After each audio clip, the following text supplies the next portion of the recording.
Hello বন্ধুরা, সুপ্রভাত। রোজকার জয়শ্রীতে সবাইকে জানাই সুস্বাগতম। আজকে একটি পুরনো ভিডিও পেয়েছি, সেটি আজকে পোস্ট করলাম। কারণ আমার বাপ্পাজি তো ঘরে চলে এসছেন, এখন তো আমাদের একদম সাধারণ খাওয়া দাওয়া চলছে। তো যাই হোক, প্রথমেই দেখলেন কয়েক পিস ইলিশ মাছ এনেছিল। ইলিশ মাছটাকে ধুয়ে পরিষ্কার করে একদম রেডি করে নিয়েছি নুন হলুদ মাখিয়ে। আর একটি মিক্সিং জারে সাদা সর্ষে, বন্ধুরা, সাদা সর্ষের সাথে আমি সামান্য একটু পোস্ত অ্যাড করলাম। পোস্ত দেওয়ার পরে 2-4টে কাঁচা লঙ্কাও কিন্তু দিয়েছি।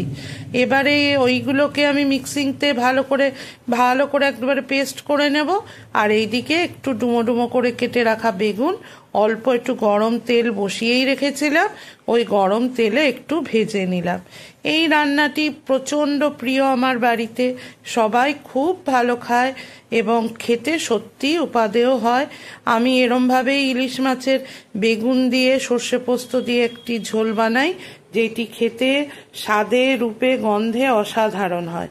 আপনারাও সবাই টুকটাক এই ধরনের রান্না জানেন, কিন্তু আমি রং বেরঙের রান্না যত না জানি, আমিও আপনাদের মতোই তো একজন মা কাকিমা, আমি আর কতটুকু জানি বলো। এই নুন হলুদ মাখিয়ে দেখো আমার মাছগুলো আমি আগেই রেডি করে ফেলেছি। এরপর আমি বেগুনটা ভেজে মোটামুটি একদম রেডি করে আমার যতটুকু ভাজার দরকার ছিল আমি ভেজে গুজে একটুখানি আস্তে আস্তে পাত্রে তুলেও নেব।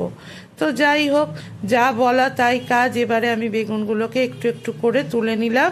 বেগুন বেশি কড়া করে ভাজার দরকার নেই, আবার খুব একদমই অল্প ভাজারও দরকার নেই। মোটামুটি একটু গোল্ডেন কালার হবে তখনই আমি তুলে নিলাম।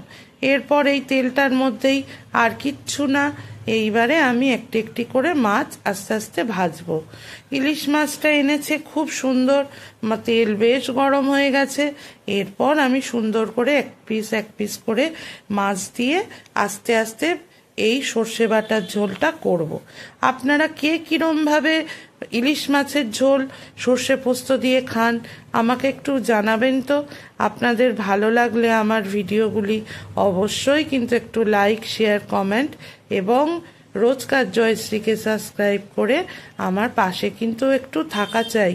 এতে আমি কোনো না শুনতে পারবো না, আমাকে তো ভাই বলতেই হবে, তাই বললাম। একটু মাছগুলোকে ভেজে নিলাম, দেখলেন তো খুব সামান্য ভেজেছি কিন্তু পটাপট করে ভেজে। এবারে আমার ছেলের বায়না, ওই তেলটুকুতে মা একটু মাছের তেলটা ভেজে দাও, একটু তেল দিয়েও ভাত খাবো। ইলিশ মাছ এমন একটি অসাধারণ মাছ, যে মাছের তেল, ঝোল, ঝাল যা খাবেন। এখন তো ইলিশ মাছের বিরিয়ানিও হচ্ছে গো বন্ধুরা, কিন্তু দুর্ভাগ্যের বিষয় আমি করতে পারি না। যাই হোক, আমি এইভাবে ইলিশ মাছের তেলটিকে ভেজে ভুজে রাখলাম, একটু লবণ আর লঙ্কা দিয়ে এবারে আমি ঢাকা দিয়ে দিলাম। অল্প সামান্য একটু তেল দিলাম, তেলের মধ্যে অল্প 2 চামচ, মানে একদমই ছোট্ট চামচের 2 চামচ আমি কালো জিরা ফোড়নে ইউজ করেছি। কালো জিরার একটা নিজস্ব স্মেল আছে, সেই স্মেলটি বার হওয়ার পরেই আমি আর কিচ্ছু করব না। যে সর্ষে পোস্ত লঙ্কা নুন হলুদ মাখিয়ে যে জলটি করে রেখেছি সেটি আমি প্লেস আউট করলাম কড়ায়। এবারে আমি কিছুক্ষণ ওয়েট করব এই ঝোলটি একটু ফোটার জন্য। আপনাদের যে কজন লোক বা মাথা যে কজন, সেই অনুযায়ী ঝোল দেবেন। আপনারা কে কীরমভাবে খাবেন সেটা তো আপনাদের ব্যক্তিগত ব্যাপার, বলুন। যাই হোক, এর মধ্যে দিলাম সামান্য একটু আমার হলদি রানীকে, তারপর দেব একটু সামান্য 2-4টে কাঁচা লঙ্কা দিয়ে এবারে আমি এই ঝোলটাকে ফুটতে দিচ্ছি। আর লবণ তো অবশ্যই পড়বে, সেটা তো আর বলা বাহুল্য আর কি। লবণ ছাড়া কোনো রান্নাই চলবে না। আর একটু শুকনো লঙ্কা গুঁড়ো ইউজ করেছিলাম, ব্যাস। দিয়ে এবারে আর কোনো মশলা নেই, এবারে নাড়িয়ে চাড়িয়ে ঝোলটাকে সুন্দর করে আমি ফোটাবো। দেখতে দেখতে দেখুন এবারে দুর্গাপুজোও এসে যাচ্ছে, সবার মনে তো বহুত আনন্দ। এক পিস করে ইলিশ মাছগুলো আমি ঝোলে কিন্তু দিয়ে দিচ্ছি।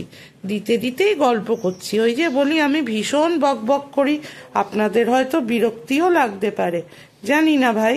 আমার তো গল্প করতে ভীষণ ভালো লাগে। দুর্গাপুজো এসে যাচ্ছে, এত আনন্দ লাগে। তবে আমি খুব একটা আনন্দে নেই, আমি খুব মানসিক একটা চিন্তায় আছি, এবং এত অস্বাভাবিক মানসিক চিন্তা যেটা আপনাদের আমি বলে বোঝাতে পারবো না। এপারে আমি বেগুনগুলো আস্তে আস্তে দিয়ে দিলাম।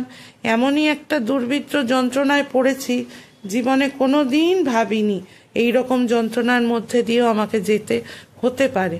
যাই হোক, দিনটা তো আর থেমে থাকবে না, দিনটা তো আমাকে চলতেই হবে। আর আমি যদি ঠিক না থাকি, আমার ভাইয়াকে কে খেতে দেবে, আমার বুড়ো মানুষটাকে কে যত্ন করবে বলেন? তো যাই হোক, এই সব কথা বলতে বলতে আমার ইলিশ মাছের যতটুকু গ্রেভি দরকার ছিল একদম রেডি।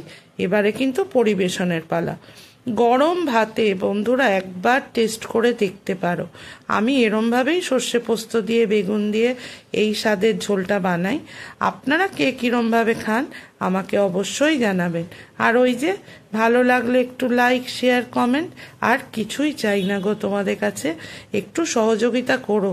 সবসময় বড়দের তো লাইক করো, বড় বড় ইউটিউবার, বড় বড় কত বড় বড় কন্টেন্ট ক্রিয়েটার। তাহলে আজ আসি, টাটা।